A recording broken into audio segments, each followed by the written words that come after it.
I have 2 minutes to, let me see what oh, it is 7 o'clock. Let's go. All right. All right. Good evening and welcome to the Center School Board Candidate Forum. My name is Ann Calvert and I'm the president of the League of Women Voters of Kansas City, Jackson, Clay, and Platte counties. The League is 101 years old and going strong throughout our country. We were founded in 1920, the year women were given voting rights in the United States, and we are organized at the local, state, and national level. Our membership is open to all men and women of voting age. We do not support political candidates or political parties, but we are issue-oriented, and we do careful study on issues, and when we reach consensus, we do lobby at all levels of government for our positions. The League is also well known for voter services in all communities throughout the country, and we take part in voter registrations as well as candidate debates and forums, so that we can bring focus to the issues. Our website, Vote 411, is a valuable resource for all kinds of info on candidates and issues and all things voting. So thank you so much to the candidates and to our audience and to all the people behind the scenes. And so I will turn it over to our moderator, Elizabeth Darr, and I will sign off and watch from Facebook. So thank you very much. Great. Thank you so much, Ann. Well, good evening, everybody, and welcome to this forum for the Center School District School Board elections. The Center School District serves about 2,700 students. The school board consists of 7 members. This year, there were a total of 3 candidates for 2 vacant positions for 3-year terms. The League of Women Voters, as Ann said, is a nonpartisan organization, and we don't screen or endorse candidates. As Ann said, there are several other people here, and in the interest of objectivity, neither I nor any of the League members officiating at this forum live or vote in the Center School District. I want to thank you, our audience on both Zoom and Facebook, for coming to this voter education event. I will be asking the candidates questions which have been submitted by voters. During the forum, questions can be submitted by emailing the email address on your screen, lwkcforums@gmail.com. The .com doesn't show up in the big black box, but you guys know that. I have adopted a random order for the answering of questions as determined by this grid, very high tech here. Each candidate will have a minute to introduce herself or himself, and then a minute and a half to answer each of the questions, and then 2 minutes for a closing statement and any rebuttal. We do ask that the candidates not rebut things during the question period. All 3 candidates have been invited to participate, and we're so pleased to have all 3 of them with us. We have Gayla Smith, Ira Boydston, and Dr. Ronald Fritz. And as they have asked me to call them by their first names, that's what I'll do. But before we get started, I want to introduce you to the other League members who are behind the scenes tonight. You've already met our League President, Ann Calvert. Our tech host behind the LWV sign is Terry Lane. Our timer behind the Vote 411 sign is Misty Yeager. And our question sorters are Viola Maxwell and Sue Moon. Our forum coordinator, who works tremendously hard, is Anitra Steele. Again, candidates, you will have 1 minute for an opening statement, 90 seconds for questions, and 2 minutes for your closing remarks. Please answer the question asked and stick to the topic. There will be no rebuttals, but you can go back to an issue during your closing remarks. So let's get started. We'll start with our 1-minute opening statements, and we'll start with Gayla Smith. Good evening, everyone. My name is Gayla Smith, and I am running as a candidate for Center 58's school board. The reason I wanted to serve on the school board is to serve to make sure that all of our students have an opportunity for a quality education, and serving on the board is one way to make that happen. I have a vested interest in being on this board, and because I live in this community, I have 2 sons, one who has graduated and gone off to college, has come through Center, and also I have a son in middle school. And, and I have a vested interest in seeing that this district is successful.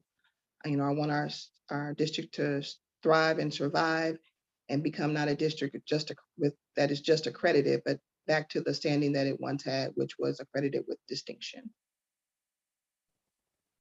Thank you. Ira Boydston. Hey, good evening, everybody. As she said, my name is Ira Boydston. I am also a parent in the Center School District. Have a child in middle school and one who is just starting out his journey in kindergarten. My wife and I started our journey in the Center School District with a long time ago with parents as teachers. For our oldest daughter, we had a positive experience with that. We've had positive experiences with educating our kids in this district. And I want to be on the Center School Board because I'm excited about where Center can go. We just had a really epic and severe moment in history. Center School District has come through that, and I want to see Center, as Gayla said, continue to thrive and not just survive this moment. Thank you. Dr. Roland Fritz. Good evening, everybody. Again, as stated, my name is Ron Fritz. I'm a retired public school and parochial school administrator with over 35 years of experience as a teacher, coach, and administrator. And I have 4 grandchildren that attend Red Ridge Elementary School, and I have a son that teaches Indian Creek Elementary School. I have served in several states, Missouri, Illinois, and Kansas. My doctoral degree is in school administration, as is my specialist and master's degree. I chose to run for the Board of Education in 2019 to make a positive difference in the Center School District. I am currently the president of the Center School Board. In addition, I serve on the policy committee and represent our district as the Center Board of Education voting delegate for the Missouri School Boards Association. Since being elected in 2019, I have obtained both advanced and master board certification by investing over 72 hours in board professional development. If selected to the 3 more years, I'm committed to making decisions that best serve the interest of each child. Thank you. This is our first question. The vision statement of the Center School Board is: ensure each student thrives in a future-focused learning environment as they build their skills, becoming responsible citizens. What future-focused learning would you like to see in schools, and what skills do you bring to achieve that? This time we'll start with Ira. Yeah, so that is a great question. Being in the technology industry myself, I've seen how those skills are really in demand in the private sector. I think that investing more in the technology infrastructure of the Center School District will be important. We don't just want to invest in technology when something comes along like a pandemic. It is a foundational skill that kids are going to need going forward. And so I think really leaning on our administration to come up with a comprehensive plan to say, how can we integrate this into daily learning so that it is the expectation and not the exception. Thank you. Ron? Yeah, great. Again, a great question. And if you've reviewed our strategic plan directly relates to that, and that's real world learning. we're integrating the technology and real world learning concepts, not only through our high school students and middle school students, but we're starting to investigate with our administration how we can actually start that even in preschool. How can we teach our students how to adapt to the real world at the very, very early age? We've partnered with the Kauffman Foundation, which has been very successful. I've attended many of those meetings over the past 3 years. I'm excited about that. And that, again, that is strategic goal number 1. We have 6 of them, and that's strategic goal number 1. And we've already developed a plan. We're implementing that plan. And I hope to serve the next 3 years to make sure that that plan continues to be implemented. Thank you. Gayla? First and foremost, we just need to make sure that all of our students have actual access to base technology, internet service. I know there was a lot of challenges surrounding kids having access during this time of COVID and them being at home working virtually. So, I mean, to me, that's a base thing that we should start with. Also, we have to start thinking futuristically and let go of the nostalgia of the past. The center of the past is gone. Center is different. It has changed. It is evolving, and we have to change and evolve with that. Future thinking technology, like I said, making sure all of our students just have access, basic internet access in all of their homes. We still have kids who still have those challenges. We still have kids who are still working remotely, from what I understand. And then, and of course, looking to the future, making sure that our kids are technologically savvy. As we watched get set up for this meeting, there was lots of technical challenges just trying to get this one call set up with all these entities. So, you know, it's challenging, it's exciting. There's so much going on with STEM, and we want our kids to be a part of that and be able to take that into the future, because that's who they are. They are the future. Thank you. As a school board member, you're responsible for health and safety of district students and staff. What is your source of guidance on these decisions? Is it the Department of Public Health, elected officials, personal research, or something else? And this time we'll start with Ron. Again, a very good question. I really appreciate the audience questions that have been developed here. When I think of health and safety, as I've had many conversations with our superintendent, Dr. Cargile, student achievement is the #1 goal of every school, and that should be the #1 goal of each student in our district.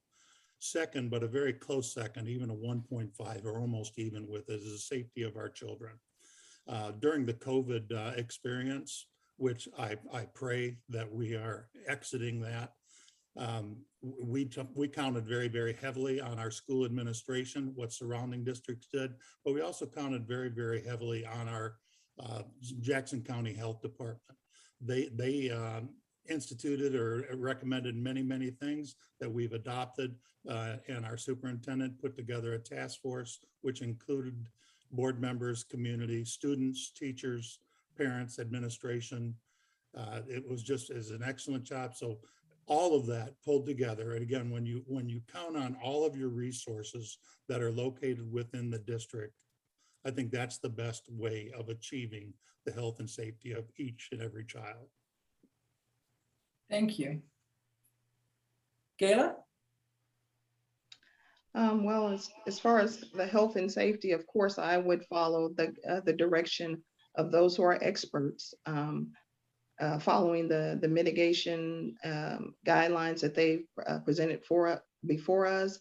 And, you know, also just using my common sense. If I would not, expose my kids to chicken pox or anything else, I would use, my common sense, my base knowledge, my research of things to make a decision that is not only best for me and my family, but also for those around me.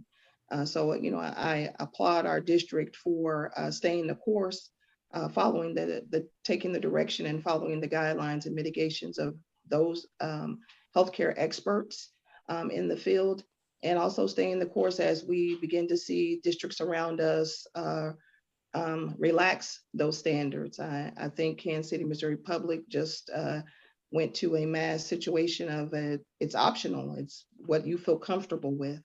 But I think as a district, we should be doing what's in the best interest of all students. And I think right now, keeping that mask mandate in place until we have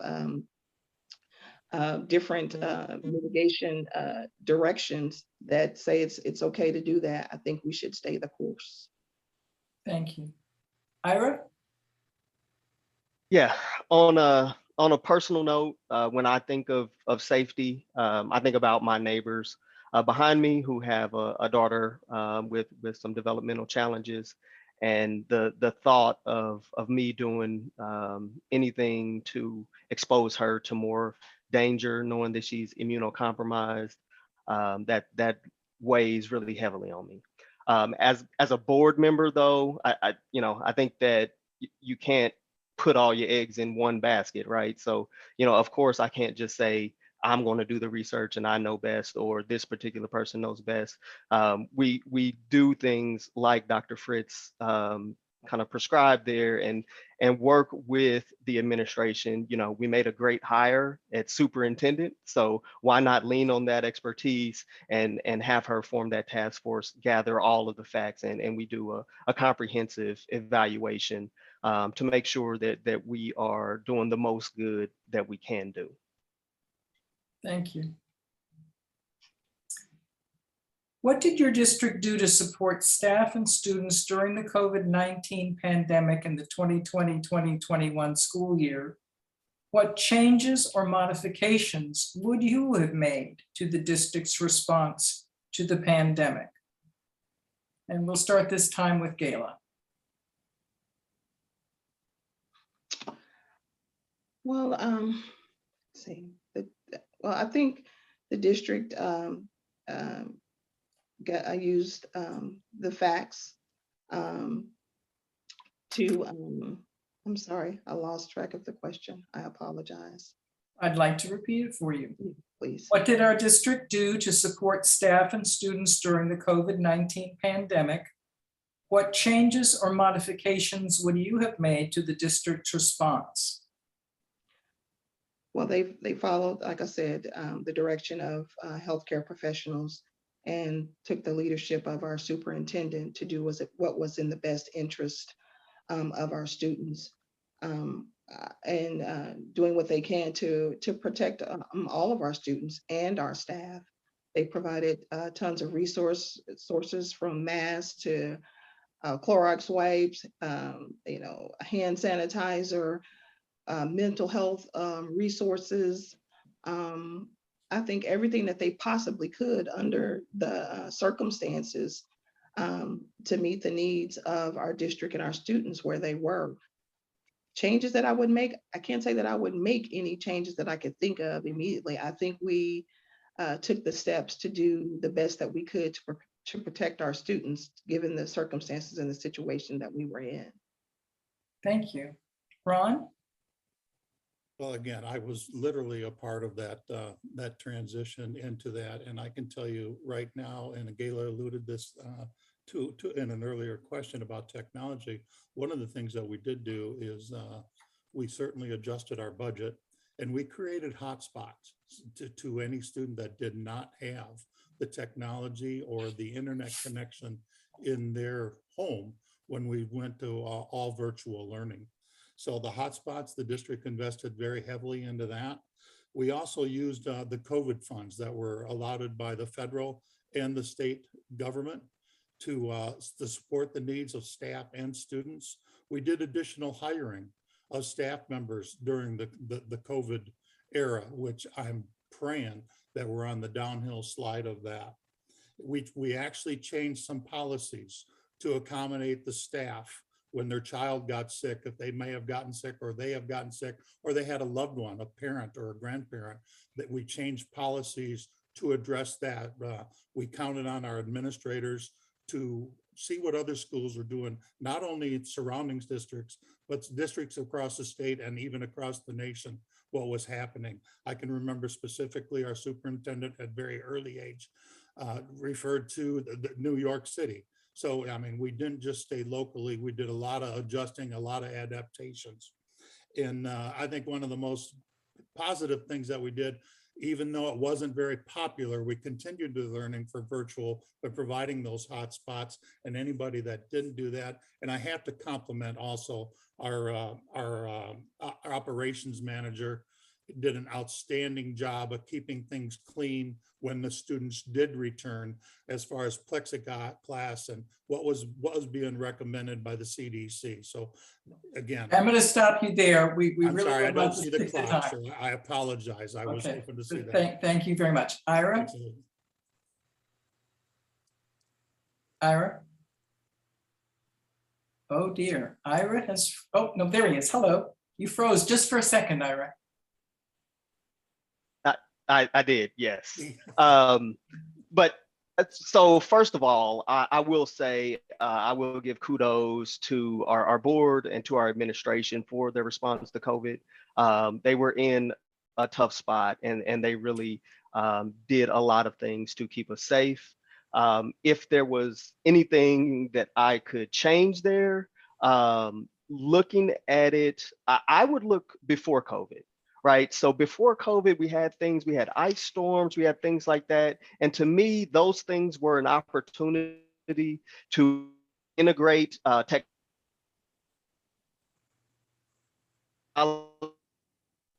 more, to integrate some of that distance learning more. And those would have been things that I would have been looking at specifically after COVID came. I know we did change some policies, as Dr. Ron alluded to. Maybe we could have done more communication with our teachers and staff to see if there were additional things that they would have been looking for there. I think that there may have been a couple of opportunities that we missed with that. Other than that, like I said, I think that our district did a fantastic job of supporting students and parents throughout the COVID outbreak. Thank you. What are some major issues that you believe our school district is currently facing? How would you like the district to deal with those issues? And we'll start with Ron. But it's interesting that you asked that, because we are dealing with some major issues right now. And one again, should be at the forefront of everybody's mind is our student achievement levels. The board has actually instructed our superintendent to take another look at that and see what we can do to enhance the learning of each and every student. One of the things that when I came on the board in 2019, the Board of Education never had a board governing document, which was the professional development plan, which has since been developed. And we're very proud of our curriculum and instructional team of putting that together and submitting that to the board. And I don't know for sure if it's on for public review. Another challenge to us right now is a $2.8 million deficit. And we want to reward our teachers, we want to reward our administrators, and we have to look at that. I guess the word would be with fidelity. We're going to have to be making some very tough calls, and those tough calls can come as early as in the March meeting. So those are we have several of them, but those are the two priorities right now. I will not be remiss by saying we have an equity issue in we are a minority district. Our minority students are the majority in our district. And we have, as Dr. Cargill has eloquently said, they're being taught by a lot of Caucasian teachers. We've employed a company to come in and help us close that gap, whether it be educational, whether it be equity, whether it be gender, but we are currently working on that. And again, that is part of our 6-point strategic plan. Okay. Thank you. Thank you. Ira? Yeah, so I think kind of that equity gap has been documented and talked about. To me, another major issue kind of facing our district is looking out at the top and the bottom. So the very top, we have to make sure that we are providing opportunities for students to excel. We have to make sure that we are inviting to excellence and expecting excellence, and also looking at students who may be on the lower end of that achievement curve, making sure that we are taking appropriate steps to support them, making sure that when we look at not just the achievement scores, but the progress scores, that we are laying the foundation to really make significant progress there with our students. Thank you. Gayla? There's a few obstacles that I think we are facing right now. One is the achievement gap, which has been spoken to. COVID has really taken a lot out of the district. Our kids have can survive. They continue to thrive and strive towards academic excellence. So that's something that we still have to work on, because we do want to get it back to that being a district of distinction. I said also teacher retention is one major thing. We have teachers who, according to statistics that I've looked up, are abandoning the profession, not just because of COVID, just because of the challenges of teaching, more and more being put on teachers, paying them less and less, asking them to do more and more with less and less, and having to deal with student conduct and even some teacher conduct. The other part is the social and emotional health of students and teachers. I said we have students who are going through things. They've lived through so much in these 2 years or so of COVID. They've seen and watched things happen to people that look like them, being a majority district, and not all kids have outlets to express those things. So I think that's why we have so many issues with conduct right now and discipline. And I was just reading the paper the other day, we even have teachers who have some issues. When a teacher can call a child out of their name and then immediately resign to keep their pension, we have a problem. So it's more than just students. It's a total package. And those are the things that I'd like to see us addressed as a district. And the things that I see are issues that we need to address. Thank you. The American Rescue Plan, which was signed into law just about a year ago, provides funds to mitigate the effects of COVID in schools.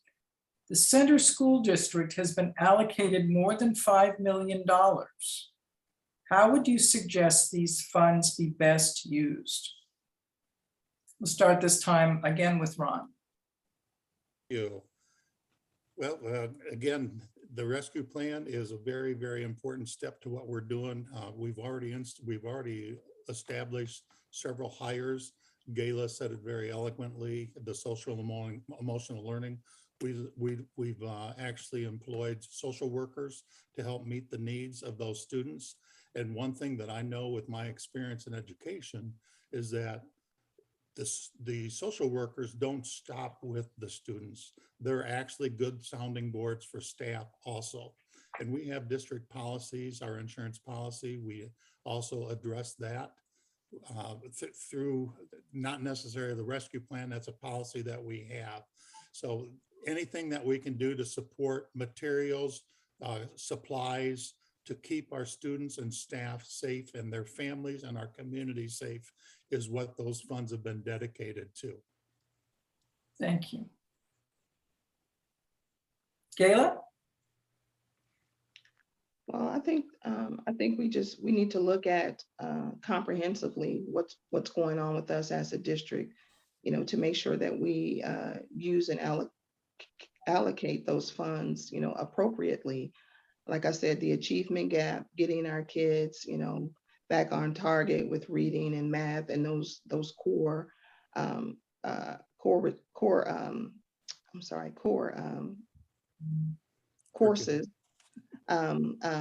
Also, we do have to address, like I said, the social and emotional well-being of students and teachers right now. We've got school shootings. Like I said, a lot is just going on in the world, and our kids are watching it, they're seeing it, they're exposed to it. And like I said, a lot of them don't have outlets, for proper ways to deal with that, proper ways to handle conflict, and to be able to talk through and reason through being upset or being angry, and teachers as well. I don't think what's going on in our district is all solely the fault of students. We have some teachers who say things and whatnot that also affect how a student behaves or responds. So I would love to see us use those funds to take care of those things. And of course, student safety. I know we were exploring having metal detectors in our schools where we're finding guns, we're finding all those things. And I think we are worried about what other districts and what other people think about us. But at the end of the day, we want our students and staff to be safe. And whatever that looks like, that's what we should be reviewing and doing. Thank you. Thank you. Ira? So speaking specifically to the funds that have been allocated to center, I believe those funds are already spoken for. We do have a deficit currently in the district. However, if there were some discretionary funds available, I think that this could be an opportunity for us to again lay a foundation for allowing students to grow and express themselves emotionally, maybe leveraging technology or something along those lines, so that it could be something that we carry forward. I think with that deficit, though, we find ourselves in a position where we won't be able to have very much of a wish list as far as those funds go. Okay, thank you. So I'm going to ask my colleague Susan Moon, who's been receiving the questions from the audience, if she's got some questions.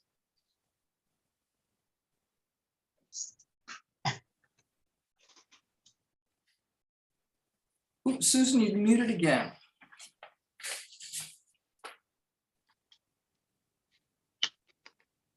Okay, can you hear me now? Yes, there we go. Trying to unmute and it was not happening. Yes, we do have a question from the audience.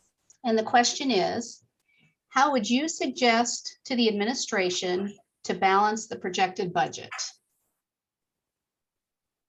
Okay, so we're going to start this time with Ira. Yeah. So certainly an issue that a lot of people in the district feel passionately about, as well they should. I think that the administration is formulating a plan. They presented an outline, I guess, at the last board meeting that called for not filling some positions as a major component of their plan to address that budget gap. I think there's going to be no easy answer when it comes to filling that large of a budget gap. We want to maintain a certain level with our teacher to student ratio. I think that should absolutely be a priority.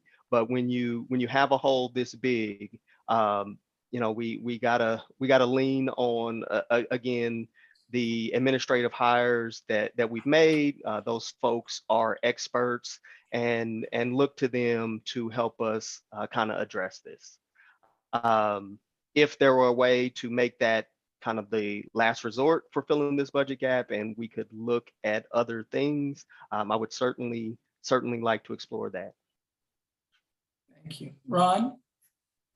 We've been having this discussion now for about a year as a Board of Education with our current, with our administration. We knew that we would be in a deficit budget spending for the 22-23 school year. And one of the meetings that we had a 2.8% or $2.8 million deficit. And what we're hoping to do is cut that deficit, not all next year. We want to slowly do that. We want to reward our staff for the job that they've done. We are certainly going to take into account class size. Currently, we have several classes that have 13, 12, or 15 students in it. And it's very possible, it's been recommended that those classes be combined, and you're saving approximately $50,000 to $60,000 through attrition by creating classes instead of 15, 15, 15. You're creating classes of 22, 23. Not ideal. What my suggestion to our current administration has been, and I said this publicly at the last meeting, is that we want to have the biggest impact on deficit reduction with the least impact on student achievement. And of course, safety and everything that goes with that. So again, we've been having those discussions, and we have 7 board members right now. We all have different areas that we're concerned with. But again, we want to keep the safety and the achievement level of our students a top priority in any budget reduction calculations that our superintendent will be presenting at our next board meeting. Thank you. Gayla? And, as with any budget, you have to, assess the need, prioritize those needs, and decide which things are going to be addressed. When you have a shortfall such as the one we have, we know that there's probably going to be an increase in class size. But with that said, I don't think teachers wouldn't mind that, but we got to provide them with the support that they need to be able to handle those increases in class size, and also be able to provide the resources for them with all of the conduct and discipline issues that they've been having to face. We can't ask them to do more and more with less and less, and endure more and more, bad conduct, bad behavior, no outlets discipline-wise, and expect our teachers to be happy in their role. Overall, with everything, we need to be looking through the lens of what is the best thing for students and our staff.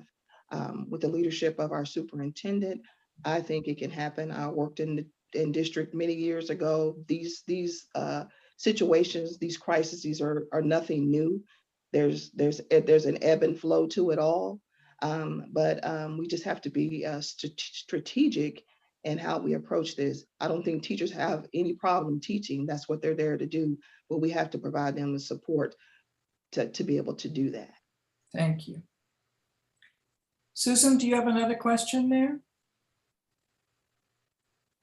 I'm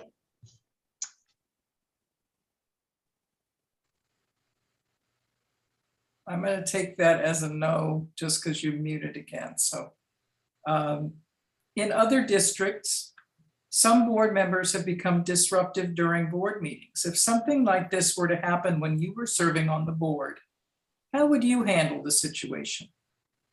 And we're going to start with Gayla. If you've watched the news, you've seen school board meetings totally off the off the rails. I think some of that struggle is because people don't understand what boards do, and some board members don't understand what their role and place is. Being a board member is while you listen and you take in information from all entities and sorts, from students, from teachers, and whatever. Our goal is to support the person we've hired, which is our superintendent, and to do what we can to help her bring our district to where we want to be, and also to hold her feet to the fire when we have issues or concerns or see that things are failing. But first and foremost, I just think people need to get in their lane, understand their roles, and stay in their lanes. As a school board member, I'm not here to just advocate for teachers. I'm here to advocate for students through the proper channels, which is the support of the superintendent in which we hired and her cabinet. Now, if we have issues with that superintendent, there are channels, there are things that we can do to deal with that. But in a board forum and board entities to bring our grievances and all of those things, I don't think that's necessarily the proper place for those things. We should take them up and do things decently and in order. Thank you very much. Ira? Yeah, I think that's one of the most exciting and refreshing things about the Center School District is, you just don't get things like that happening here. I think a credit to Dr. Fritz and the rest of the board the past few years, those things just don't come here because the board listens, because our superintendent is great and listens, because folks know that even when things aren't going exactly how they want them to go, there is a place to go to address that. So I think we continue to provide that, continue to be responsive to our audience, to our parents, to our students, to our teachers, and we'll continue to not have to worry about that. Anybody trying to launch their political career at a center board meeting is probably not doing very well. Thank you. Ron? I really like that comment, Mr. Boydston. We're not here to launch a political career. We're here to serve the children, the staff, and the community, and that is specifically the Center School District. The question was, what do you do if you have a disruptive board member at a meeting? Things that we have done to avoid a lot of those situations since I became the board chair is we've actually sat down as a Board of Education and developed board goals. And we are currently, right now, as we speak, doing a self-evaluation on how we've done with those goals. And I've asked all board members to submit that evaluation form back to our board secretary by the next board meeting. We've also in a workshop that we did, an annual workshop that we established board norms. The MSBA offers a lot of this to us, but we not only did we take that, we sat down as 7 members, a team of 8, including the superintendent. Okay, what do we want to have as our norms? And I can say sometimes we stray, but most of the times we're caught back in with those norms. And what I do as board president, and it's my responsibility, if a board member gets off on a certain topic and gets off the track or in the weeds is what we call it, I have a private conversation with them either after the meeting or sometime previous to that meeting. And I know that's what I appreciate. And I try to practice what I preach and practice what I teach. As a board member. Thank you. I'm going to ask Okay, you to I'm stop there, sorry, I Ron, will just stop. in the Thank interest you. of time. Thank you. Thank you. Our next question is, what information should be taught and at what grade levels about the less honorable part of our history, such as slavery and the treatment of Native Americans? And this time we'll start with Ira.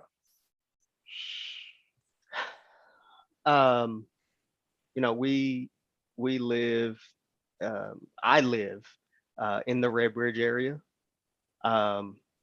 There's a good chance that I can go and look at the deed to my home and it have some of those less than honorable topics right there in black and white. I think that we all do ourselves a disservice if we try to run from or hide our head in the sand when it comes to those things. I don't know that I would put a specific grade level on when to teach history correctly. I would just make sure that it is appropriately taught for the grade level. So we don't necessarily have to be cheerleaders for any particular political position. We just need to focus on the business of educating kids, the business of giving them the facts, the knowledge, and the ability to thrive when they leave the Center School District. Thank you. Gayla? Well, I'm a proponent of teaching the truth in the history of our country in its totality, factual, irregardless to how one may feel about it or think about it, or I just think the truth should be told. It should be told in its entirety, and it should be factual. I said our kids learn about slavery. We remember the Holocaust. We remember what was done to our Native Americans, and we revisit those things every year. And we only get bits and pieces, of a story. We have to seek that information out. I think our children are resilient enough that appropriately taught that they can handle the truth of this nation's history, because what you don't know, what you don't understand, you are destined to repeat. They are the future. If we want racism to end, equipping our children with the truth and the facts is how racism will end. Because when you know better, you do better, you make different choices. And I think we need to equip our children to be able to do that. We want to equip them for STEM and everything else, but when they get out into the real world and these workplaces and spaces, they need to know who they're working with and around, and be sensitive to that. So I'm just a proponent of teaching the truth in its totality and it being factual. Thank you. Ron? I am so glad to hear those responses from my two adopted friends this evening that I first met this evening virtually, Gayla and I. Thank you very much for those touches, clear and dear to my heart. I grew up in the 60s. I saw a lot of bad things happen. I was near Chicago in 68 when all of that happened. I had friends that were served on the police department in Chicago during that times. I drove through Selma, Alabama, Montgomery, Alabama, and Birmingham, Alabama in the 60s with my family of 8 when we would go visit my grandmother. And I think Gayla said it very, very eloquently. If you don't learn from the history, you're certainly bound to repeat it. And we can't erase the history. There's some very bad things that we did as a country, and very bad things. But if we don't learn from those, how are we going to grow from those?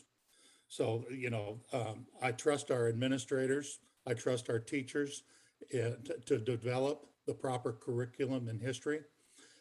We adopt textbooks and they are open for public review every year. We're on a 6-year rotation, and I can't remember exactly when social studies and history is readopted.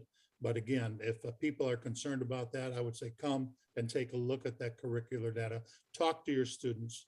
If you don't have students, talk to your grandchildren, talk to some of the staff. So I trust our administrators are going to lead us in the right direction along with the Center School District staff. Thank you. Our next question is, if necessary, where would you cut the school budget? What would you consider off limits to budget cuts? Why? And we'll start again with Ira. I don't think there is an off limits. But again, when it comes to something as complex as a budget for the entire school district, that's not a one-man investigation. It's a situation where you need the facts, you need the hard truth presented to you in black and white. I think that's something that our administration is equipped to do. They can bring us the facts. They can say, these are our choices of things to cut. And then from those choices, as a board, we could make the hard decisions and say, these are the things that we're going to go with. Nobody wants to see teachers lose their jobs. No one wants their kid in a class of 45.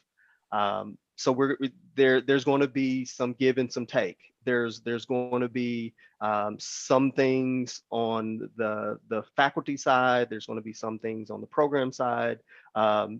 There's not going to be simply a black and white kind of answer for that. There's going to be no easy lane.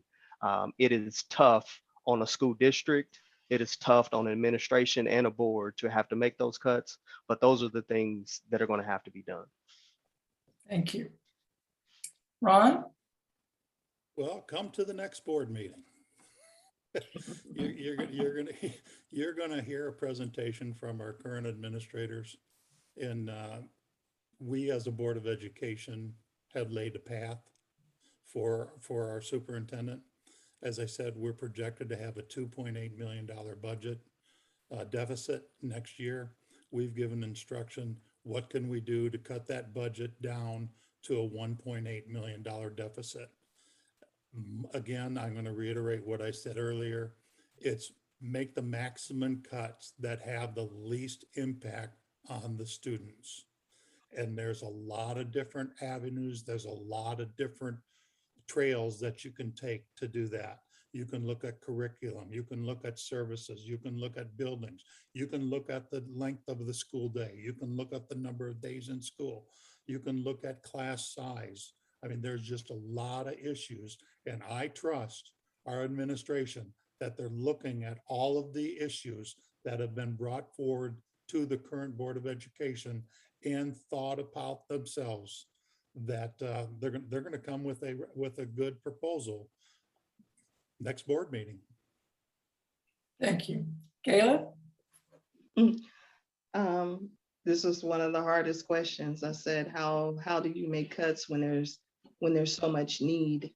But I do agree with Ron that, you know, you have to make the cuts of the things that have the least impact on students. I know there was plenty of talk of maybe consolidating one of, I think, the alternative school, I believe, trying to maximize space, those types of things. I said, it's like, I feel like we can't cut teachers, because not only if we can't cut teachers, we don't even have a pipeline of even substitutes that can even replace teachers, whether they stay in the profession, you know, or they leave, you know, even if they're sick. It is a challenge to sustain the model that we're currently operating on.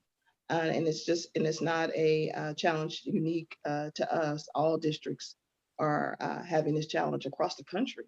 And the honest to God's truth is, I don't have a good answer for that. I am anxiously awaiting what will be presented at the next board meeting. But I do agree with what Ron has stated. So, you know, the biggest cuts to the things that have the least amount of impact. But the need is so great, I have no clue what that could be at this moment. Thank you.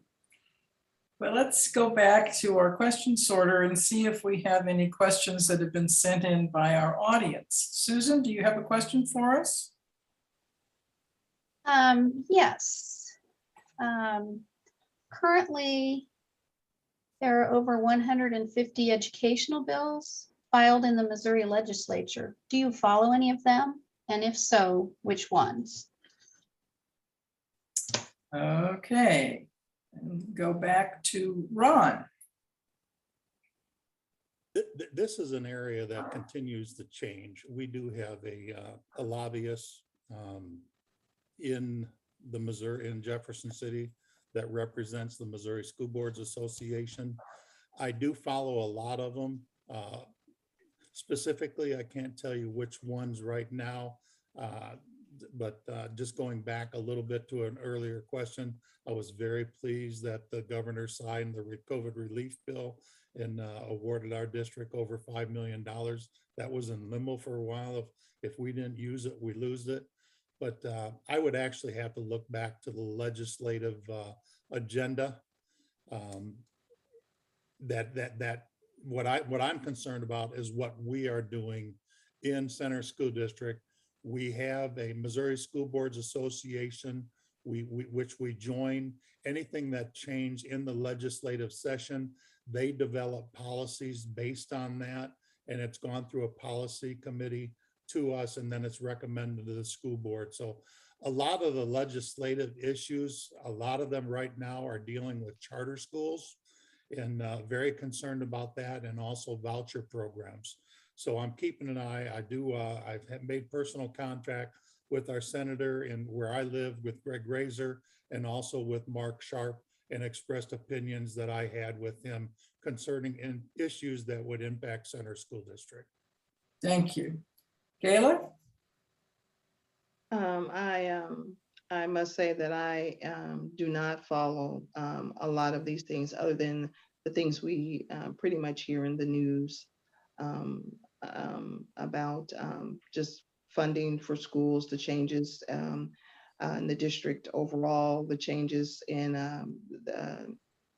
DESE. I do know they're, I believe, looking at instating some new members of that board and those types of things, but I haven't followed that probably as much as I should be. So I'm not well versed at all in what's really going on that way. Okay, thank you. Ron?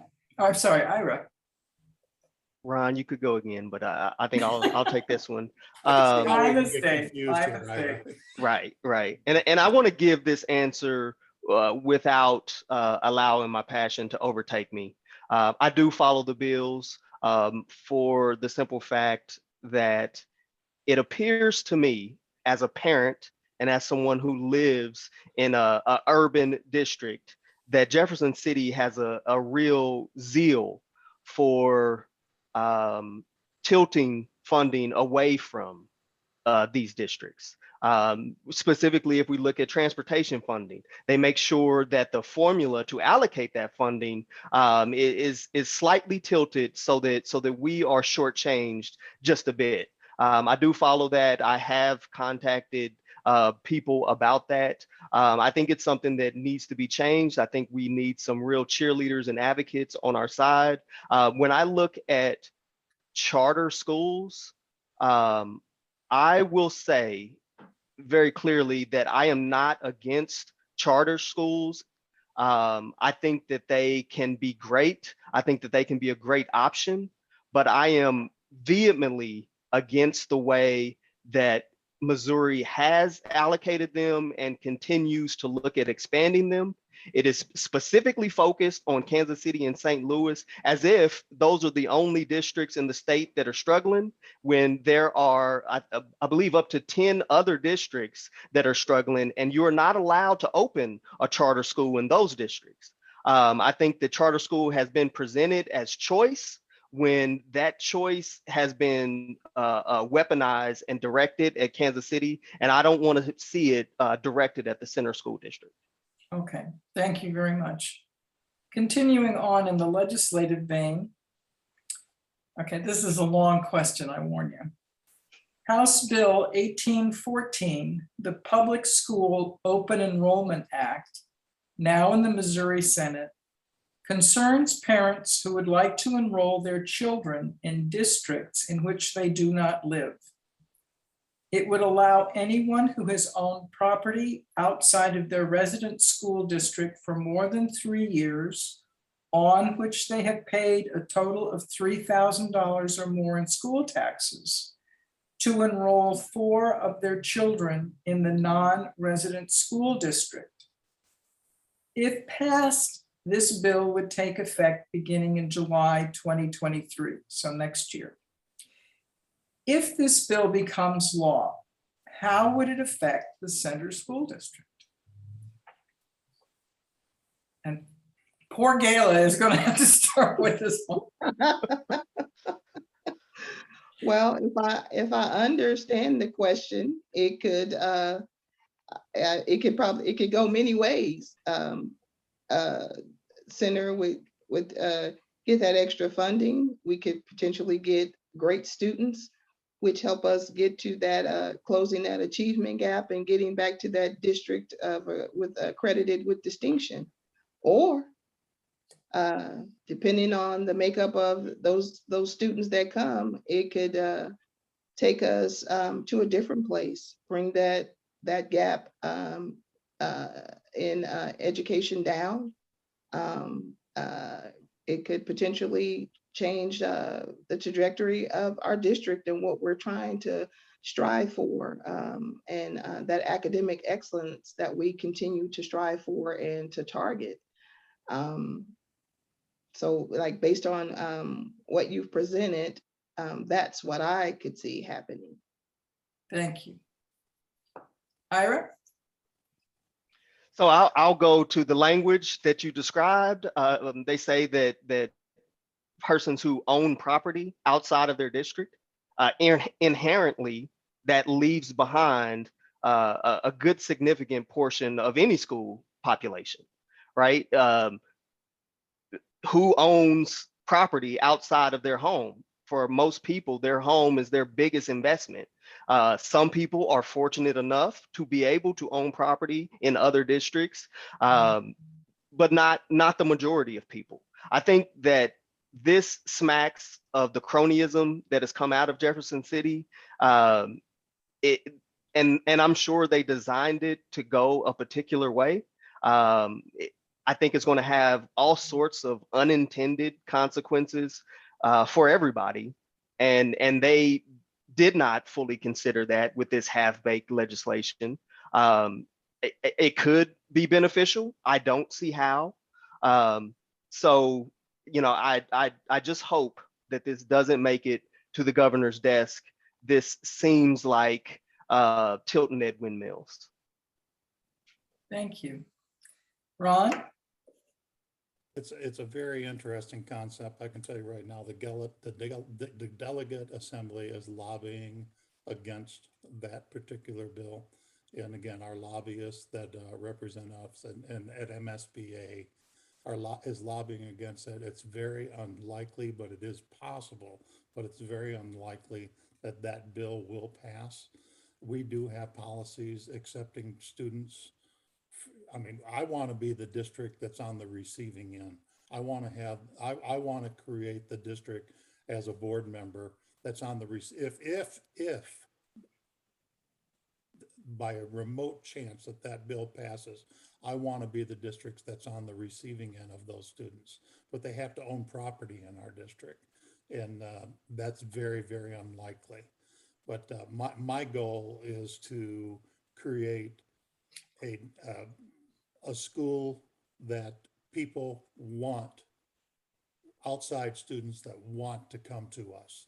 There was talk several years ago about Kansas City and, you know, what would happen to Independence, what would happen to Grandview, to Lee Summit, to Raymore, to us, or Raytown, or the Center School District. So it's going to be interesting. And sometimes I wonder if the legislators know what they're doing, or the bills that are proposed, if they know what they're proposing.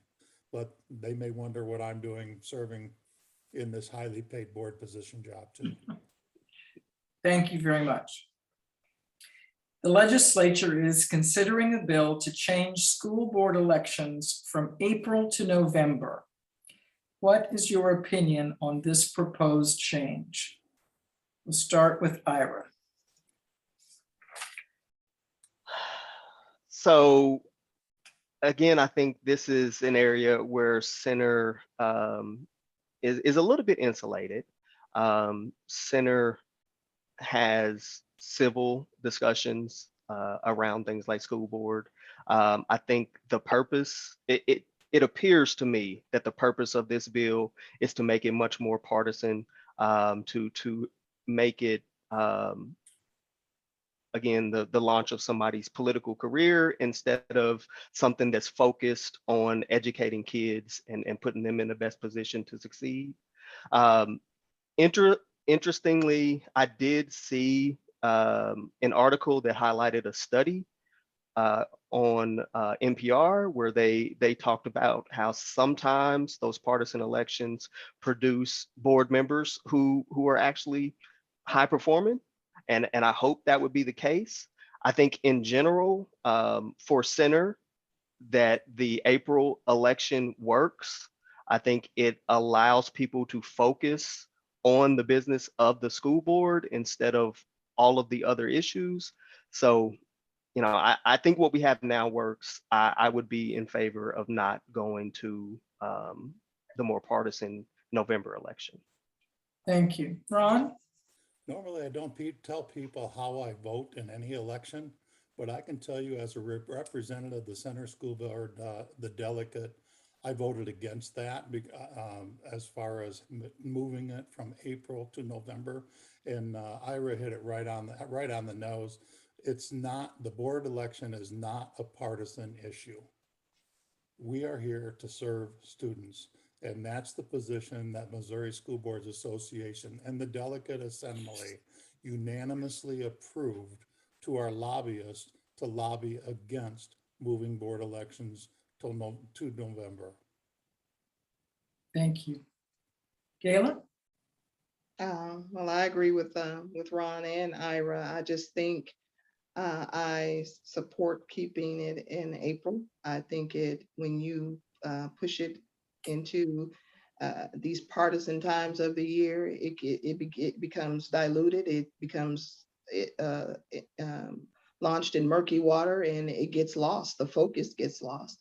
And I think our children deserve our undivided attention and focus on the things that affect them, our district, and all districts that serve children. So I am a proponent of keeping it in April for just that reason. I just think it's a ploy for it to get lost in the weeds. Thank you. Let's check with Susan again, see if any other questions have come in from our audience. Yes, we have another question. Please tell us about a teacher who had an important influence on your life. And for this question, we'll start with Ron. Thank you very much. I can name every one of my teachers all the way up to the 6th grade. But the one, and that's been a long time ago. I'm talking, folks, I'm talking back in 1960, and looking at the other two candidates here, that's before you two were born. I can tell you very specifically the one, his name was Bob Farlick, who just recently passed away. Bob Farlick was an inspiration to me. He's survived by his wife Beth and a son and 2 daughters, Jody and his son Dan, who I'm still communicating with. Every year I would call Bob just to tell him where I'm at. Bob was also our bus driver. I should call him Mr. Farlick in all due respect. But every year I would call him and tell him where I was before I started in my education career. For 30 years, I called Bob at least once a year, many times before that.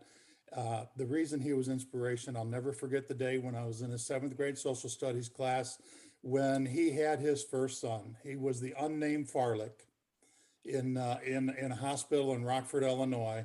And finally he came into a 7th grade social studies class and he says, well, I've got a story to tell. It's no longer an unnamed Farlick boy. We named him and it's after a son, it's after a boy in this class. And I was thinking, oh yeah, it's going to be Dick, it's going to be Pete, it's going to be Keith, it's going to be one of those kids. When he said it was Ronald David Farlick, I'll never forget that day in my life. Bob Farlick was an inspiration to me. He was also one that I dedicated my thesis in my doctoral program to. And he came out to see me when I went back to my little town in Northern Illinois. And he wanted to know more about me. He wanted to know about me. He wanted to know about my family. He was at my mom and dad's funeral. He was just an inspiration to me. And God rest the soul of Bob Farlick. Thank you. Gayla? For me, I had a unique experience when I left my high school situation. I went to work for the Case City, Missouri Public Schools and the Board of Education, worked in HR.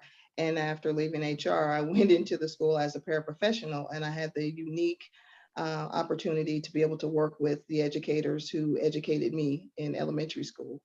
I was their para, and my 6th grade teacher, Benita Dobson, which is always encouraging. She always told me, you can and you will. This is back in the time when teachers, you did what they said. I mean, you were not disrespectful. You were not any of those things. And you knew what your marching orders were. The marching orders were your parents go to work every day and your job is to come to school every day and get the education that's presented to you. The same thing I tell my kids today. Both of my sons, I tell them, I go to a job every day and your job is to go to school, to get grades, have some fun along the way, not to be disruptive, not to be in trouble, but to get the education that you're sent there to get. But these teachers were gracious to me. They and put so much in my life. The encouragement, letting me know that I can, I will, I'm intelligent, I'm bright, and that I have a place in this world, and I have a voice in this world, and I should go out there and express that. Thank you. Ira? Yeah, so great examples, you all. My teacher would be Miss Hall. She was my high school special education teacher. So I was in a gifted program, and I played football.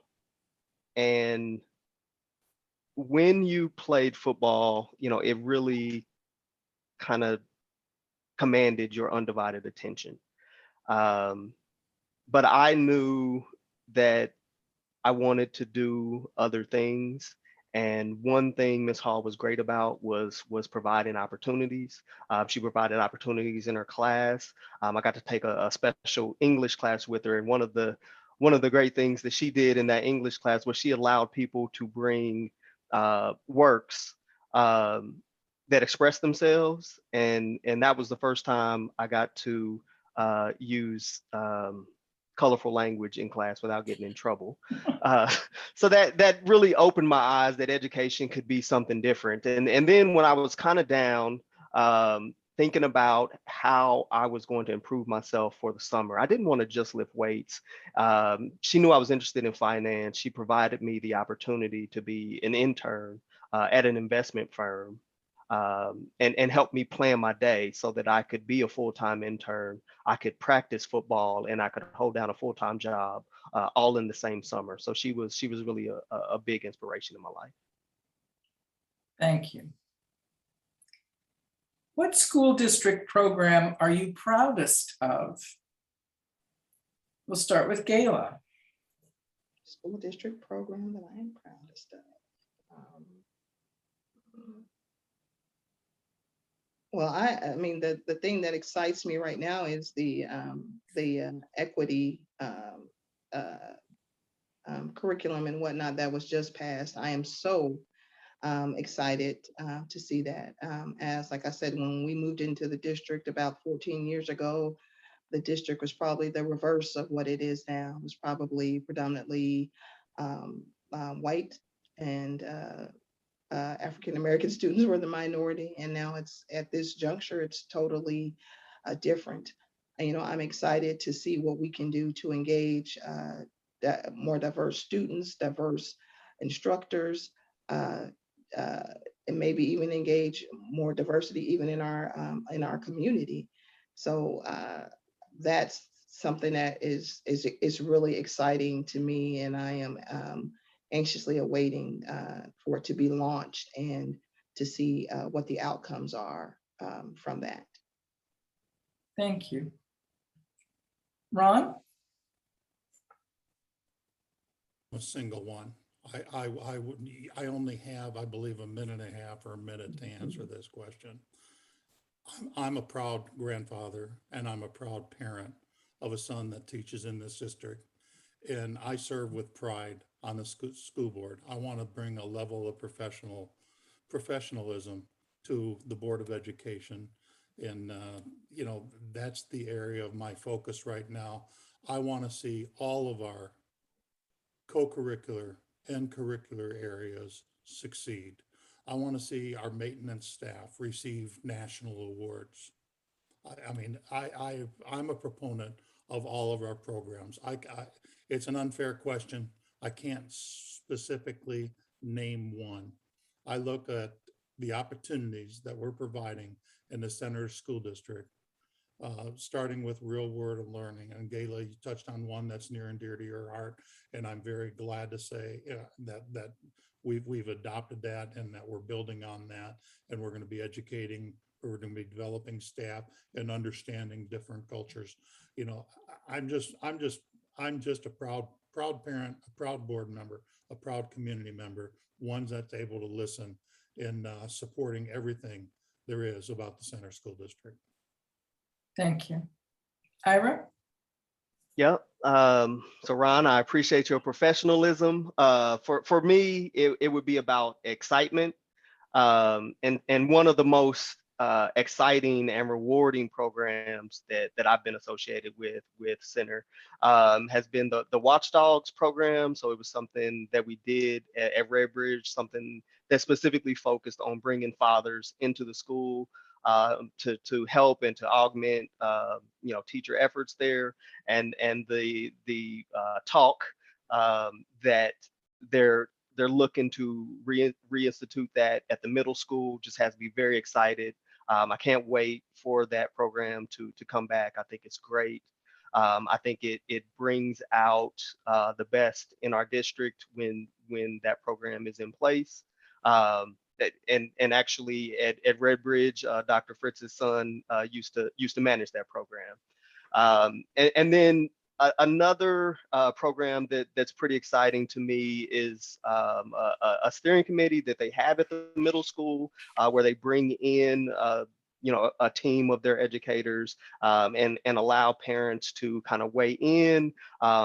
They've gone through and allowed parents to look at curriculum, kind of formulated some ideas. The principal over there, Dr. Scretta, leads it. It is a place where that is an incubator for ideas, and so it's exciting to me as well. Thank you. Well, we're coming down to the end of our evening. We're going to close with 2-minute closing statements from our candidates. But while you're gathering your thoughts, I'd like to thank our attendees. Even though you were unseen, we were well aware that you were there. Thank you for your thought-provoking questions and your attentiveness to the answers. If you'd like to review the candidates' responses, this forum will be archived on the League's website, which is lwvkc.org. Please take time to share the insight you've gained tonight with your family and friends, and be sure to get out to the polls and vote on Tuesday, April 5th. Now our candidates' concluding remarks will begin with Ron, and then go to Gayla, and then Ira. Pressure's on. Thank you very much. Well, first of all, I want to thank everybody here and thank the League of Women Voters for conducting this time together tonight. Our district faces many challenges. Our student achievement is not at the level that is desired. In many of the school districts across the nation, teacher retention continues to be a challenge. We continue to monitor the expense and to assure staff, students, and community we are spending wisely and achieving desired results with the expenditures. My top priority as a professional educator has been and would continue to be doing what is best for each student. I've had excellent career in serving students and staff in several school districts in Missouri, Illinois, and Kansas. If reelected, my focus will remain on what is best for kids. Also, some of the things that came out this evening, I really believe that we need to allow our teachers to teach. They are the ones that have the most impact on any student achievement level. We want to support the wishes of our shareholders. And also, I believe very, very strongly, as I shared in what became an emotional remembrance of me and my favorite teacher, is building relationships. Those are some of the most important things that our teachers can do with their students, and not only their students, but also with the students' parents that they serve, the grandparents, and also the people that are down the hall or in another building. I've had the experience also of crossing the Great Divide. By that, I mean, I went from student to teaching, from teaching to administration, and to administration and Board of Education. I've received a lot of accolades along the way, but I think the most rewarding position that I've had in my educational career is the one that I'm currently serving in. When I walked into a graduation ceremony during my first board experience graduation at Center School District, I turned to a candidate next to me, and we looked in that church and we looked at all of the people from Center School District that was representing the students on the stage. I said, we have an awesome responsibility, and we do. We have some tough decisions that we have to make in the future, but I continue to listen, and I make decisions that have the highest impact on improving the Center School District. And I appreciate your support in April. I'm the middle person on the ballot. I'm number 2, and I would appreciate your support. Thank you very much. And again, thank you, League of Women Voters. Thank you, Ron. And then we'll go on to Gayla. Okay. Well, I just want to thank the League of Women Voters for putting on this forum. Thanks for all who have listened.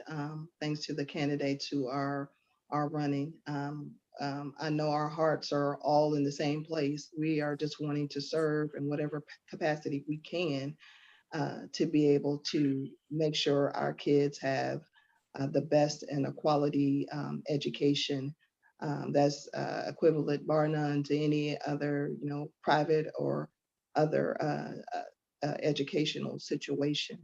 One thing I think we were remiss in all of our questioning and thoughts tonight was how we can better engage parents. I think parents are a missing piece to this equation, and it's not to invite parents in to tell educators what to do or how to teach, but to have transparency and let parents have a window seat into what their kids are doing from day to day. Parents are a crucial piece to that. Like I said, I am an advocate for my kids, but all kids in general. My children's first teacher, I tell them that I'm your first teacher and your advocate always. And as I advocate and advocate for them, I advocate for all students. I would love to be a voice for Center School Board. I love the district.